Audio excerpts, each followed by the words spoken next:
My name is Evelyn Hart, and on Christmas Day I sat at my own family's dinner table unserved. No plate, no glass, not even a folded napkin. They passed the dishes around me like I was furniture, like I didn't exist. You might actually regret missing out on this dramatic story. So before you sit down and listen, take a moment to like the video and subscribe to Grace's Truth. Because what I served the next day wasn't ham or stuffing. It was the truth sliced clean and served cold. Let me take you back to the moment it all began. I'd spent weeks preparing. Even if the dinner wasn't at my house this year, I still baked my special walnut pie. The one that used to bring my late husband to tears, real chest-shaking tears. That recipe had been in our family for 3 generations. When I arrived at my son Carter's home, his new 2-story house with the granite countertops I quietly helped finance, my hands were full, but my heart was open. They greeted me with polite smiles. Too polite. My daughter-in-law, Lindsay, barely looked up from her phone. "Hi, Evelyn," she said flatly before turning back to her screen. I caught a glimpse of the text. Ugh, she brought a pie again. The air smelled of rosemary and turkey. The fireplace crackled. Children squealed in the background. And yet, I already felt like an afterthought. Still, I smiled. I always smiled. It was what good mothers do. Good grandmothers especially. I put my coat away, placed the pie in the kitchen, and offered to help. Lindsay nodded vaguely. "Sure, you can just sit in the living room with the kids." I glanced at the table. It was already fully set. 7 chairs. 8 people. Something didn't add up, but I said nothing. I always say nothing. Instead, I went and sat next to my grandson Noah. He was 12, awkward and sweet, and still liked my stories about when his dad was young and afraid of ducks. "Grandma," he whispered, "why aren't you sitting at the table?" I shrugged, trying not to let the sting show. Maybe I will later. But I knew I wasn't meant to. Dinner began without fanfare. Carter stood up with a glass of red wine. "To family, and to our first Christmas in this beautiful new home." Everyone clinked their glasses. Except me. I wasn't given one. Not even water. I watched as Lindsay served her mother a generous helping of turkey. Her father got the best cut of prime rib. The kids had cute mini plates with marshmallow yams. Then, silence. No one made eye contact with me. I sat, hands in lap, pie untouched in the kitchen. Noah looked at me again. "Grandma, did you eat already?" I smiled tightly. "I'm fine, sweetie." But my stomach growled. And something in my chest, something old and buried, cracked. I'd raised Carter alone after his father died. Took double shifts as a librarian. Put off new clothes so he could have soccer shoes. Skipped vacations to cover Lindsay's baby shower. Paid the down payment for their house when the bank denied them. In secret. I didn't want thanks. Just to feel included. Instead, I was being phased out. Like wallpaper in a room being remodeled. Dessert came and went. They cut Lindsay's signature cherry pie. It was dry. Nobody mentioned mine. Eventually, Carter walked me to the door. "Thanks for coming, Mom. Hope you had a nice time." I nodded. What else was I going to say? When I stepped outside, the snow crunched under my boots. But the cold I felt wasn't from winter.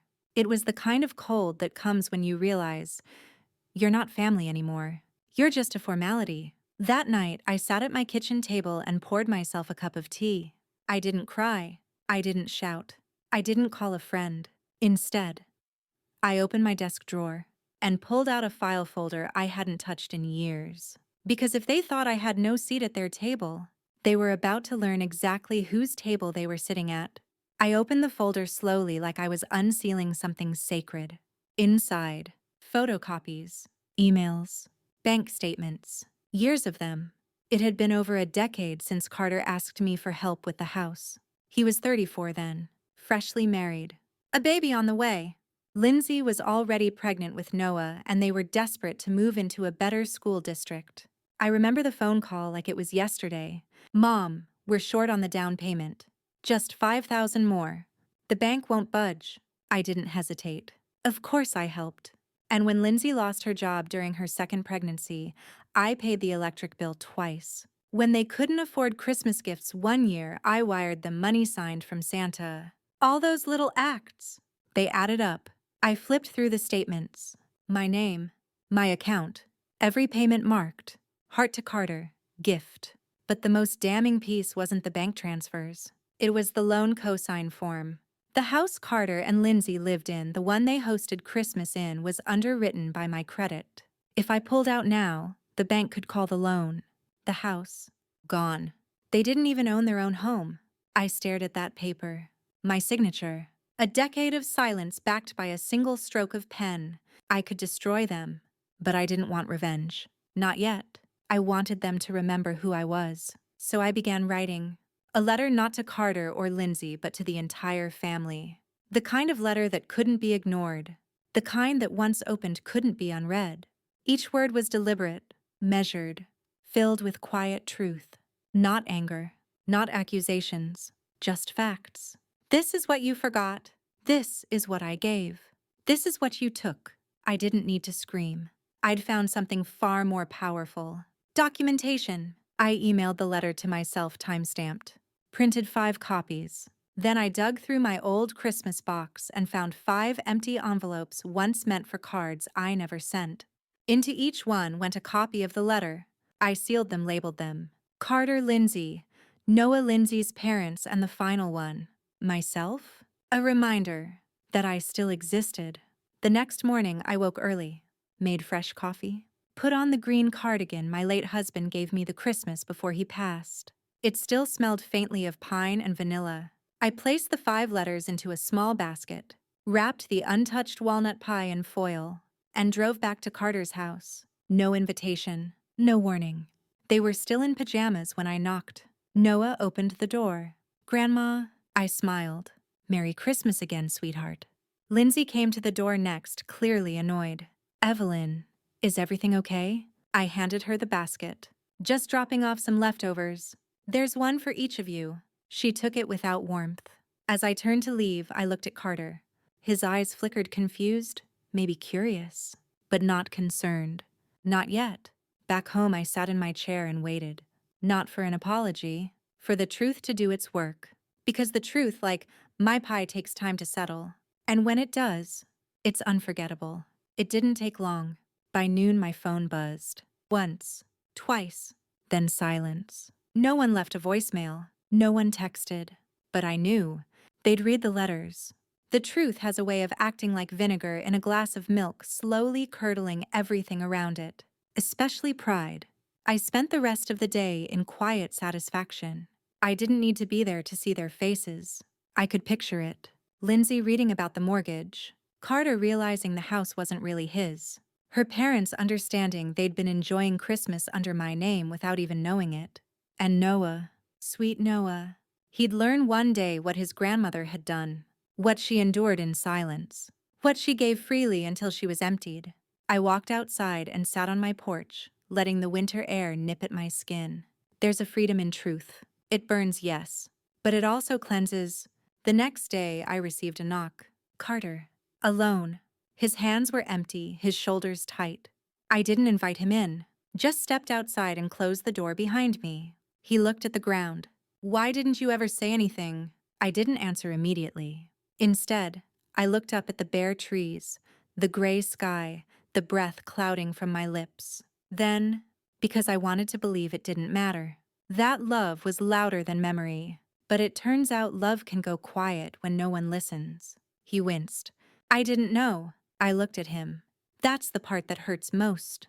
We stood in silence for a long while. Finally, he said, "I didn't think we'd made you feel left out." "You didn't think, Carter. Period." His jaw clenched, but he didn't argue. That was a start. He reached into his pocket and handed me something. A gift card. $100. To a nice restaurant, he mumbled.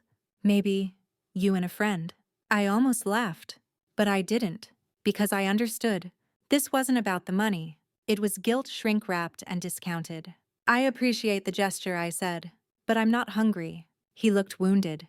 "What do you want then?" The question. What did I want? I wanted acknowledgement, not repayment, not groceries or dinners or half-hearted gifts. I wanted a seat, at the table, in the story, in their minds. I wanted to be seen. Instead, I said, "Next time you pass the potatoes, look around and notice who's missing. If that doesn't change you, then nothing will." Carter didn't know how to respond, so he nodded, turned, and walked away. And I went inside, back to my living room, back to my quiet, back to the dignity I had stitched together thread by thread over 72 winters. And in that moment, I didn't feel alone. I felt correct.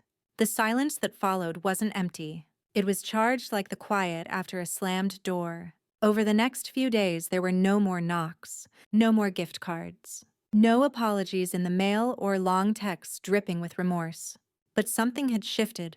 A neighbor stopped by with a tray of cookies and said, "Saw Carter leave here the other day? Everything okay?" I smiled. Better than ever. I didn't need to explain. Not anymore. Because for once, I wasn't the one pretending everything was fine. They were, and that imbalance, that was the beginning of power. I began sorting through my old papers again. Buried in a drawer beneath expired coupons and greeting cards was a small black ledger. Inside, neat columns cataloged every cent I'd given to my family over the years. Tuition help, utility bills, gifts that weren't called gifts.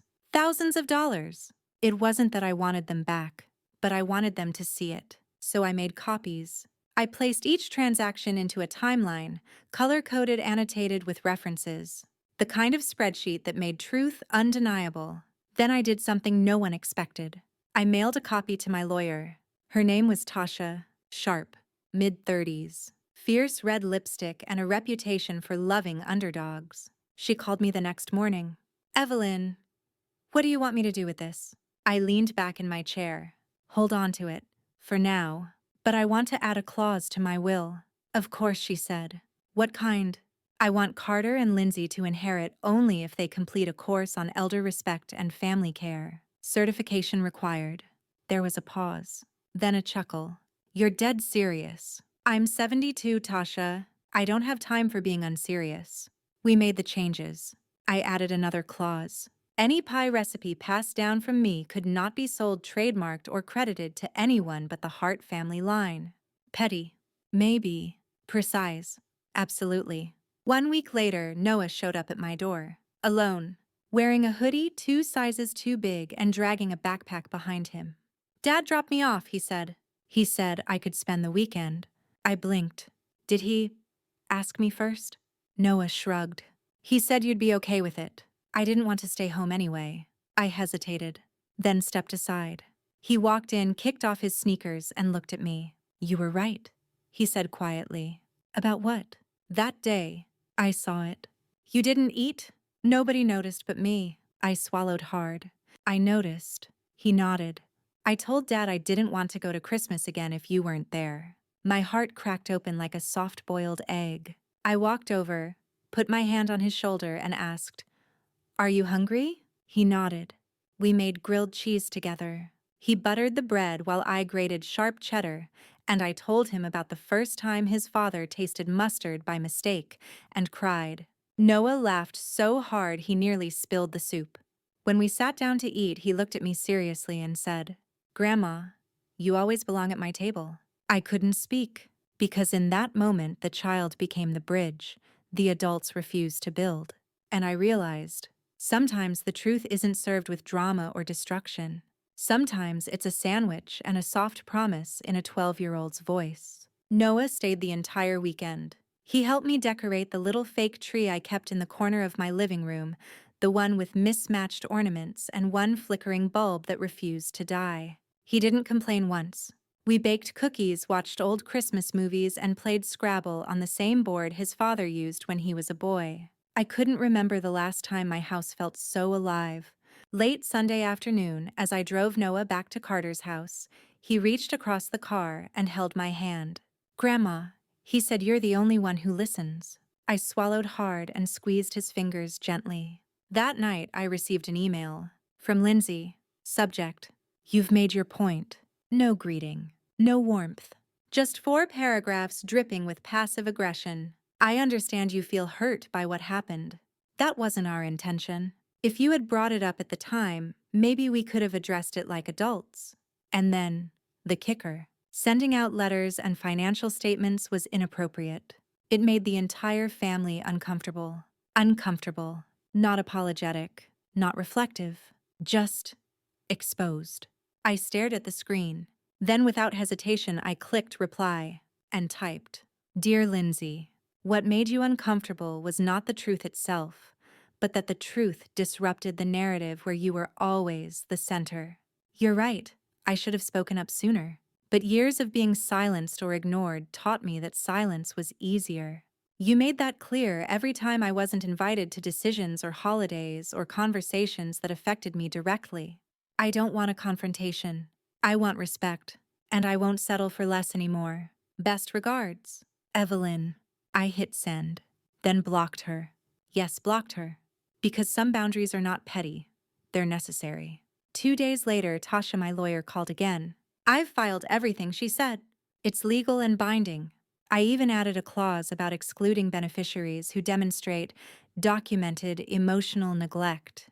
"Oh, is that enforceable?" She chuckled.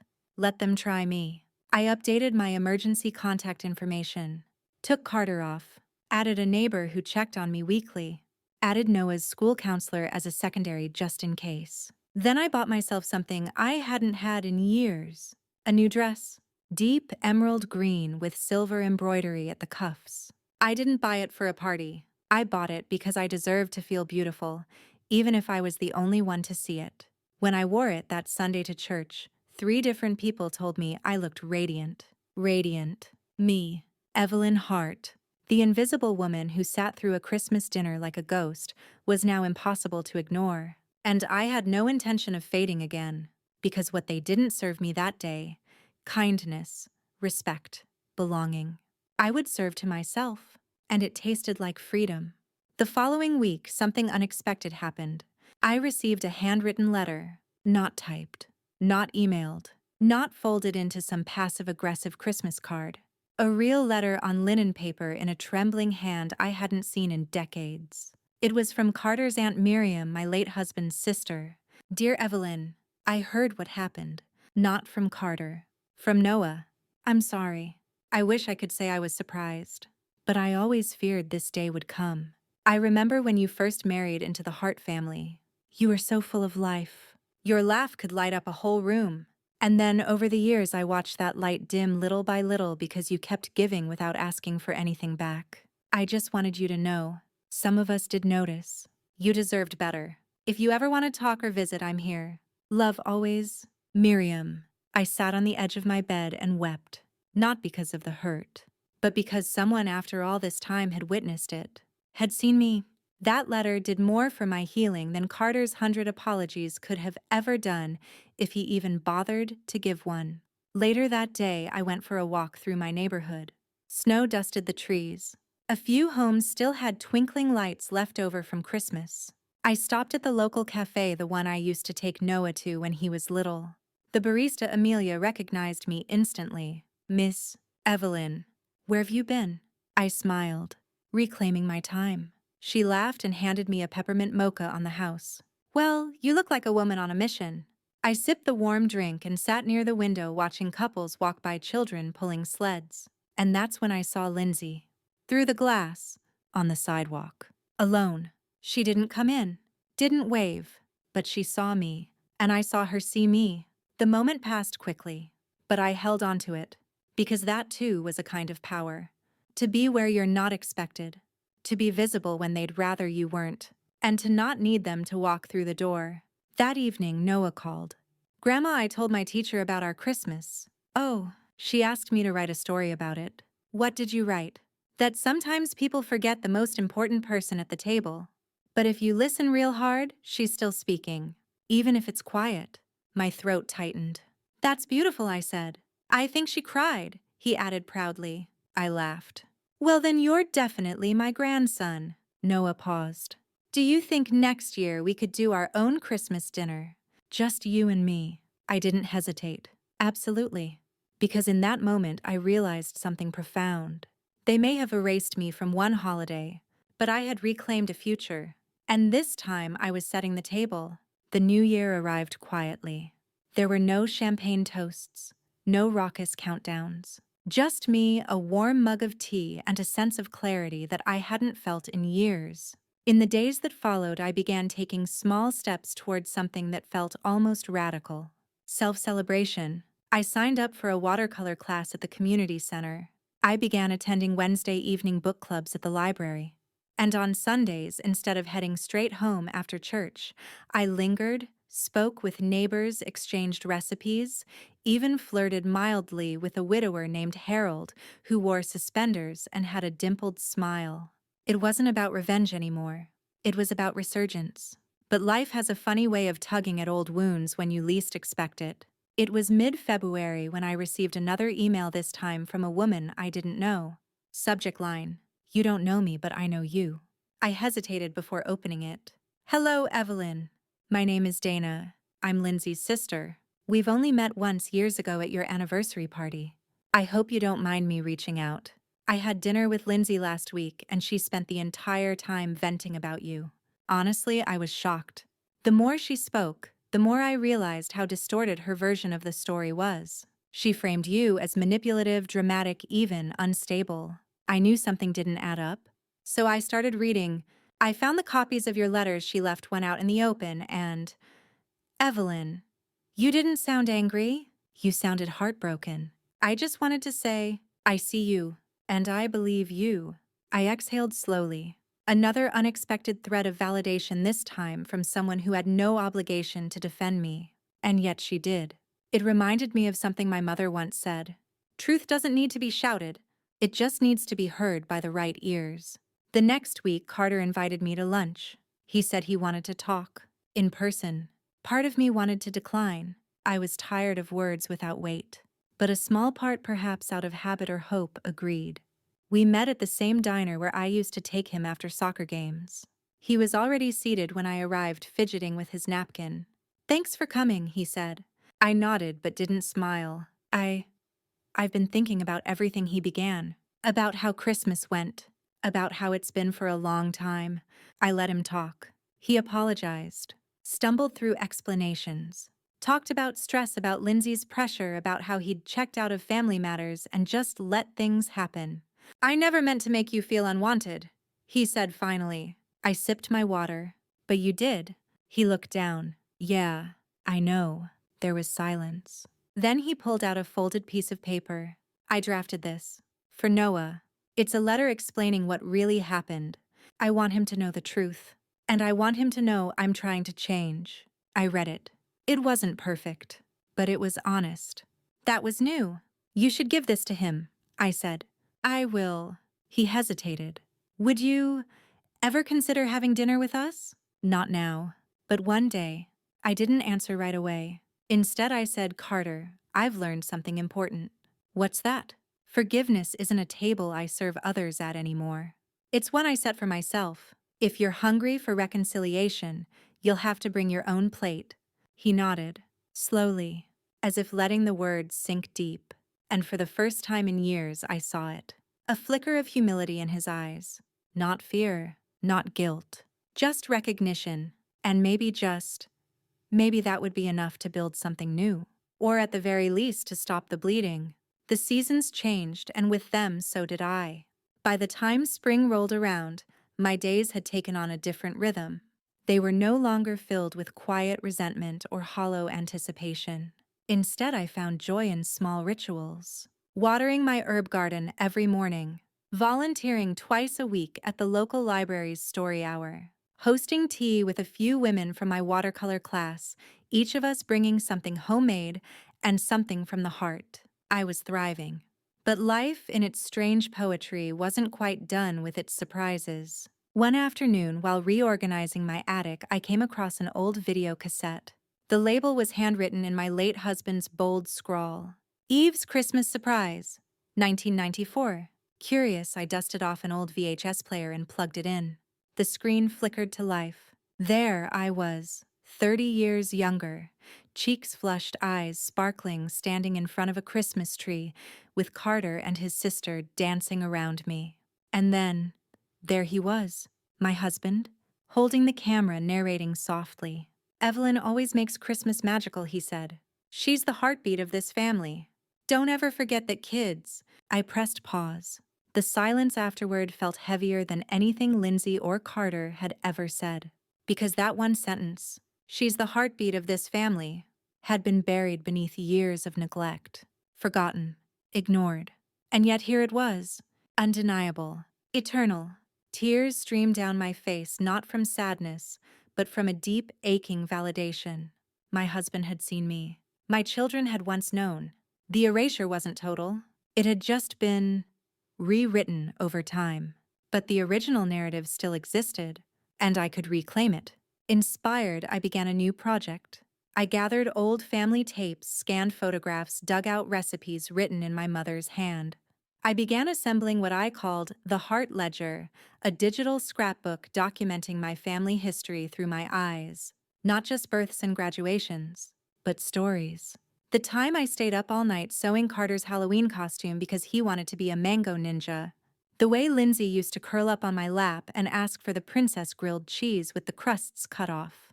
The quiet strength I found after losing my own parents and choosing joy anyway.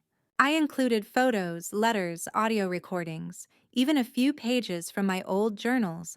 I wasn't doing it for revenge. I was doing it for Noah, so that one day when he asked who was my grandmother really, he wouldn't get just stories filtered through other people's insecurities. He'd get me unfiltered, honest, whole. The project grew.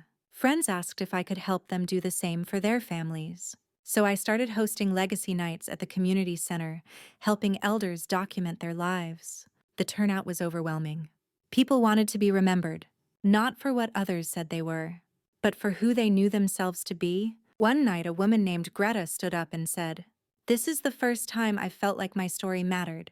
And that was when I realized what had happened at that Christmas dinner wasn't just a personal betrayal.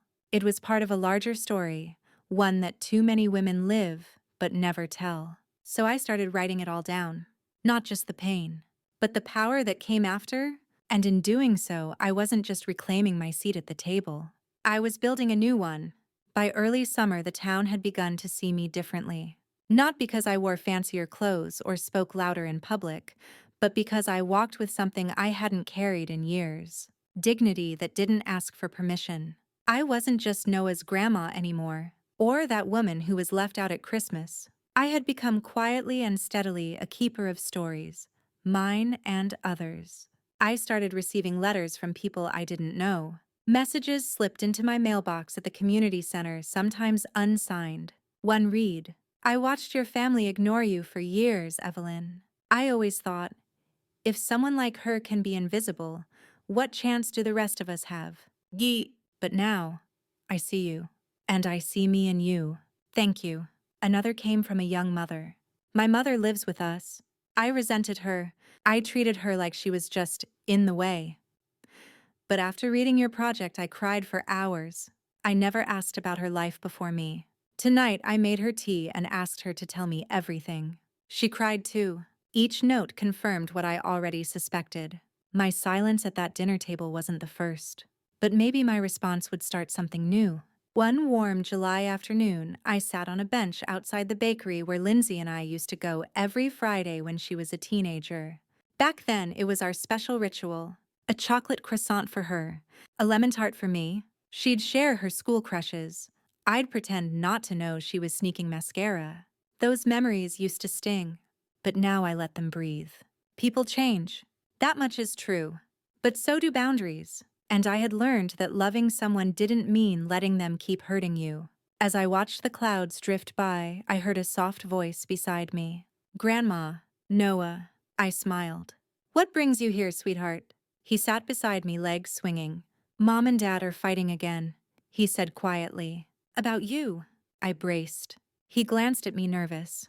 "They said they're worried you'll cut them out of your will." I laughed, not out of cruelty, but from the absurdity of it. "They're worried about that now," he nodded. "But I don't care about that stuff. I just don't want to lose you." I turned and cupped his face. "Noah, you will never lose me. Not ever. Not in the ways that count." He reached into his backpack and pulled out a folded piece of paper. "I made you this." It was a drawing of us sitting under a tree, 2 mugs in hand, smiling. The caption read, "Christmas at Grandma's. Just us." I blinked away tears. "You know what?" I said. "Let's make it happen." He grinned. "For real. For real." Because I had stopped trying to be invited to their tables. I was building one of my own with better lighting, softer chairs, and no room for cruelty disguised as tradition. That night, I updated my will again. Not out of spite. Out of clarity. I added a clause that redirected all assets not to family by blood, but to those who showed care. That included a local scholarship fund I'd quietly started for children raised by grandparents. It included my neighbor Ms. Lillian, who checked in on me every stormy night. And yes, it included Noah, specifically earmarked for a home filled with books, music, and stories that remind him of who he truly is. As for Carter and Lindsay, they'd receive something too. A copy of the Hart Ledger, bound in red leather with a note. This is who I was. This is what you forgot. And this is what I chose to remember instead. The closer it got to December again, the more I could feel the weight of last Christmas trying to settle into my bones like cold. But this year, I wouldn't let it. I had already booked a cozy cabin in Vermont for the holidays, just me and Noah. A fireplace, a tree. We'd decorate ourselves, cinnamon rolls from scratch, and zero expectations from anyone but our own joy. I sent the itinerary to Carter out of courtesy. No passive-aggressive jabs, no explanations. Just a statement of fact. Noah and I will be spending Christmas together this year, just the two of us. I trust you'll make your own plans accordingly. His response was polite, even understanding. I could almost sense that he'd finally realized something vital. I wasn't asking for permission to matter anymore. Still 2 weeks before we left, I got a knock on my door. It was Lindsay. I didn't expect her to come alone. She stood there with her coat half-zipped and a bag of something homemade cookies I'd learn later clutched awkwardly in her hand. "Hi," she said. Her voice was tight, strained. "Hello," I said flatly. "Is Noah all right?" She nodded. "He's at home. I wanted to talk. If you'll let me." I considered the space behind me, the warmth of my home, the peace I had built. Then I stepped aside and said, "You have 10 minutes. She sat on the edge of my couch like it was a courtroom bench. "I was angry," she began. "Not at you. At everything. Carter was distant. Work was drowning me. Noah was growing up too fast. I took it all out on you. I thought wrongly that you were the easiest target." I didn't interrupt. I resented the way Noah adored you. The way you were so calm, so certain, so loved. I thought you were judging me. "I never was," I said quietly. "But I was watching." She swallowed. "I was awful. I know. I see it now." Silence fell. She pushed the bag toward me. "These are gingerbread. From your recipe. The one Noah loves." I didn't touch them. "You humiliated me last year," I said. "You made me feel like a ghost in my own life. That doesn't get washed away with cookies." She nodded, eyes glassy. "I'm not here to ask for forgiveness," she said. "I'm here to tell you I'm sorry, and that I understand if you never want to speak to me again." That surprised me. The Lindsay I remembered would have expected a hug, a reconciliation arc, something tied up neatly. But this version, the quieter one, deflated yet still trying, was different. I stood and walked to the window. Snow had just started to fall soft clean, erasing the footprints of the day before. "You may not have realized it," I said, still facing the glass, "but what you did was generational. You didn't just hurt me. You taught Noah what love should not look like." She inhaled sharply, but I continued. "You also gave me the opportunity to show him what resilience looks like." I turned back. 10 minutes are up." She stood. "Understood." As she walked to the door, she paused. "Thank you for letting me speak." I nodded once. And as the door closed behind her, I felt no satisfaction, no revenge, only peace. Because some victories don't end with applause. They end with a woman standing alone in her truth, unshaken. And sometimes that's enough. Our cabin in Vermont was everything I'd dreamed and more. Nestled at the edge of a pine-covered ridge, the windows framed snow-dusted hills like oil paintings. Noah spent the first hour just running from room to room, amazed that there was no Wi-Fi and no TV. "We're really off the grid, huh?" he said wide-eyed. "Yes," I smiled. "We're finally somewhere no one can talk over us." We baked together. His chocolate chip cookies were uneven, oversized, and perfect. We decorated a tiny pine tree with popcorn garlands and little felt ornaments I had brought from home. At night, we read by lantern light and made up ghost stories that somehow always ended with a snowstorm and a rescue dog. And on Christmas Eve, just before bed, he crawled into my lap and whispered, "Grandma, this is the best Christmas I've ever had." My throat tightened. Me too, sweetheart. It wasn't the kind of holiday they'd put in glossy commercials. No expensive gifts, no overcooked dinners with arguments simmering under the surface. Just two people choosing presence over tradition, choosing truth over politeness, and healing in the quiet. The morning after Christmas, we woke to the hush that only comes with heavy snow. It blanketed the world in a kind of silence that felt sacred. We sat by the window, sipping hot cocoa, when Noah suddenly asked, "Grandma, are you ever going to talk to them again?" I didn't answer right away. Instead, I asked, "Why do you ask?" He shrugged, stirring his drink. "I guess I wonder if people change, or if they just get better at pretending." Out of the mouths of babes, I ruffled his hair. Sometimes they change, sometimes they don't. But the important part is, you don't have to wait for that to decide how much you're worth. He looked thoughtful. "Is that why you made the book? The one about your life?" "Yes. It's called Reclaiming Your Story." He smiled. "I want to do that one day too." "You already are." And with that, I realized I wasn't just rewriting the end of my story, I was shaping the beginning of his. When we returned home, I found a letter waiting in my mailbox. It was from Carter. Not an email, not a text. An actual letter, handwritten. "Mom, I know words feel cheap by now, but I needed to send this anyway. Thank you for raising me with decency, even if I forgot it along the way. Thank you for loving me when I was hard to love. And thank you for giving Noah what I wasn't strong enough to. I've started therapy. Lindsay too. It's uncomfortable, but necessary. I don't know what our relationship will look like in the future, but I hope it includes hearing your laugh again. Love, Carter." I stared at the paper for a long time. Then I folded it carefully, placed it in a small wooden box I kept for rare things. Things like love that took the long way back. That night, I sat by my fireplace flipping through the final pages of the Hart ledger. It had become thicker than I expected. Not because of the pain, but because of the rebirth. Because somewhere in the aftermath of being served last, of being silenced and diminished, I had served something far greater. Myself. And the truth. And that truth. It didn't need to be spoon-fed. It was fire. It was thunder. And it would echo long after they forgot how to pronounce regret. The new year came, and with it an invitation I didn't expect. It was from the local historical society of all places. They had heard about the Hart Ledger through one of my Legacy Night attendees and wanted to feature excerpts from it in their upcoming exhibit. Women Who Remember. I sat with the letter in my lap, stunned. Not because they wanted to showcase my work, but because they understood it wasn't just mine anymore. It was a mirror. A chorus of unspoken voices, a truth stitched in margins that had been ignored for generations. Of course I said yes. When the exhibit opened in March, I stood in the back of the room, watching people pause in front of pages from my life.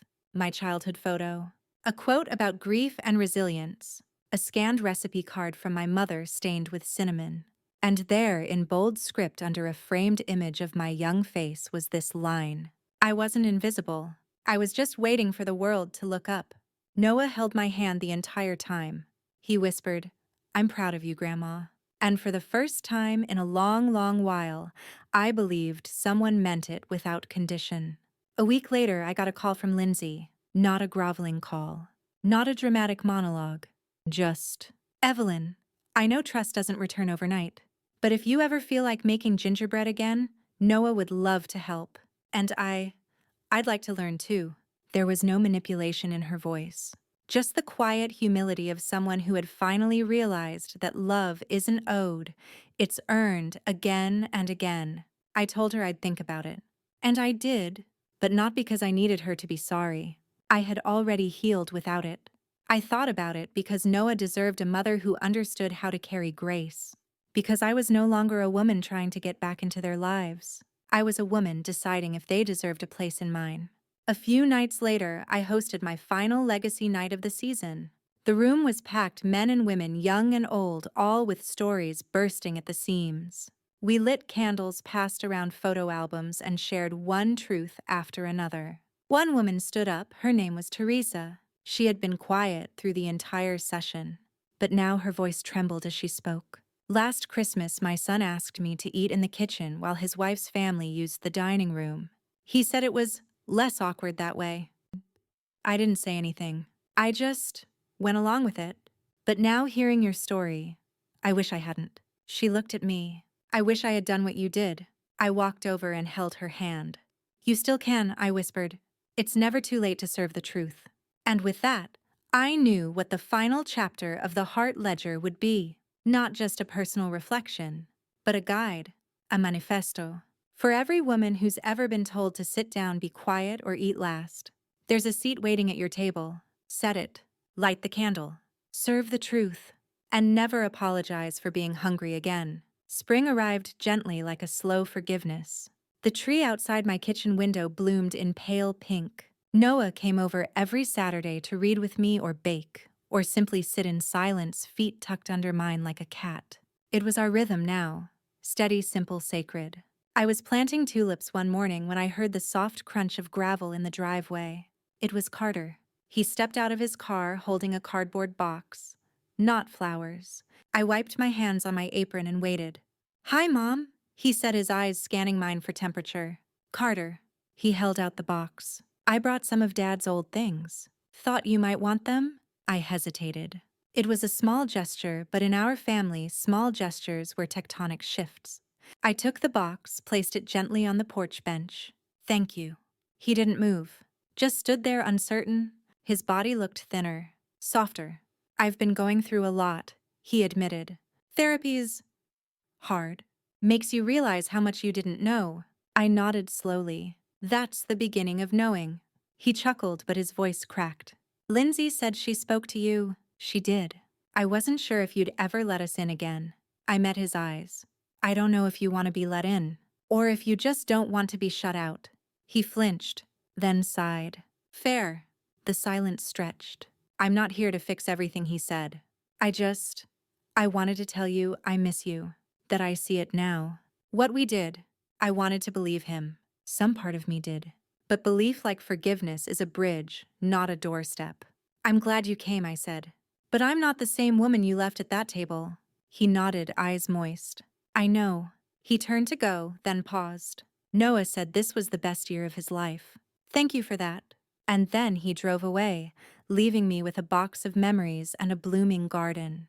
Later that week, I opened the box. Inside were old photographs, a pair of Dad's cufflinks, and a sealed envelope with my name written in his hand.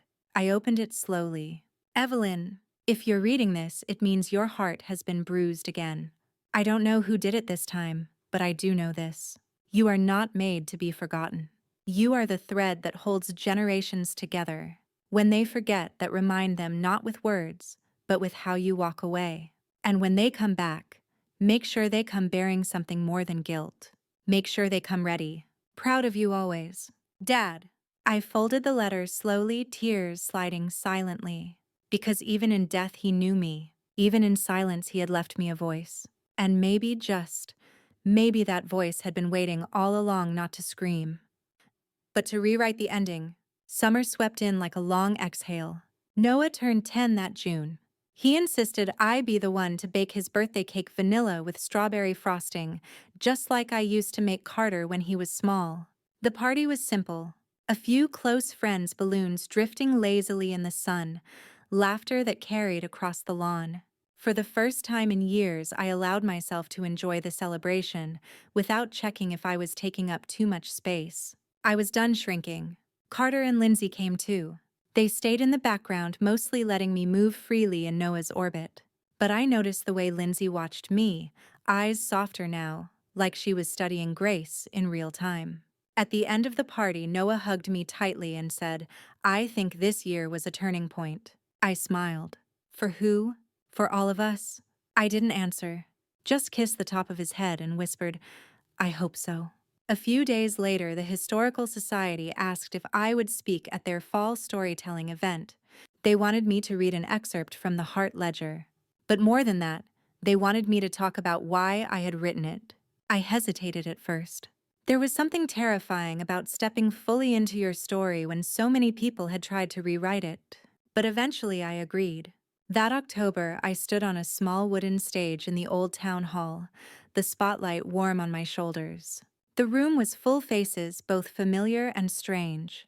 Even Carter was there, sitting in the third row next to Lindsay. Noah sat in the front, his knees bouncing with excitement. I opened the book, my voice steady. At the family Christmas dinner, they served everyone but me. They passed around joy and gravy and wine, but not to the woman who had spent her life making sure they had something to come home to. That night, I realized I'd been setting tables for people who never learned how to say thank you. So I cleared my own plate. And the next day, I served them something else entirely. The truth, cold, clear, and impossible to ignore. The room was silent.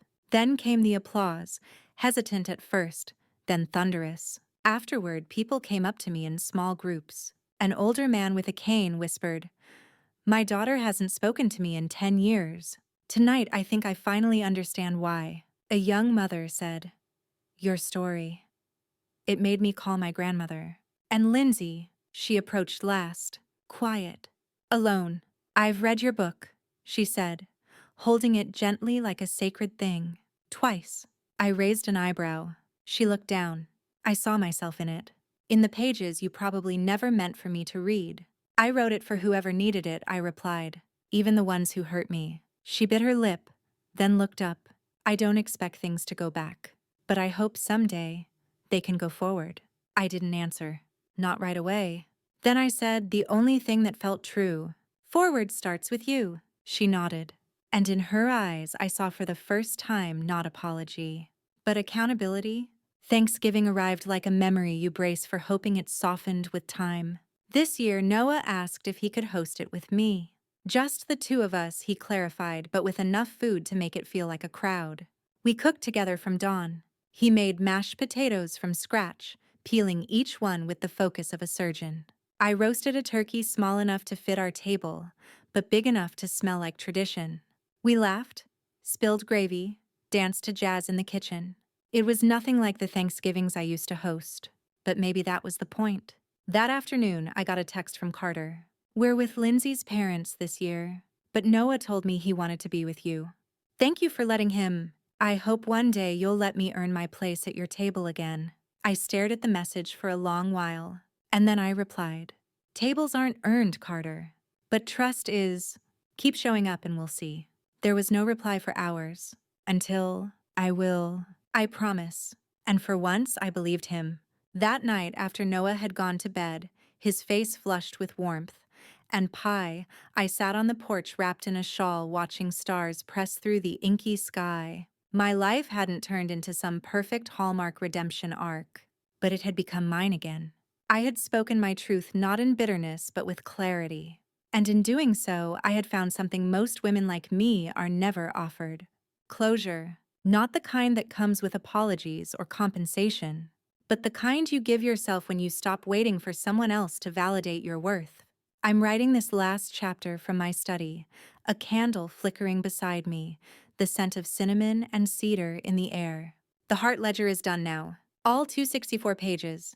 Each one heavy with moments I once thought would break me, and instead made me unshakable. I think back to that Christmas dinner, how they skipped me, how they laughed without me, how they made me invisible. And I smile, because now the world reads my name. Now strangers tell me my story gave them courage. Now I sit at the head of my own table. So if you're listening to this, and you've ever been passed over, served last, treated like an afterthought by people you once built your life around, I want you to remember this. You don't need permission to matter. You don't need their seat to serve your truth. Stand, speak, walk away if you must, and let them learn sometimes the best dish served cold is clarity.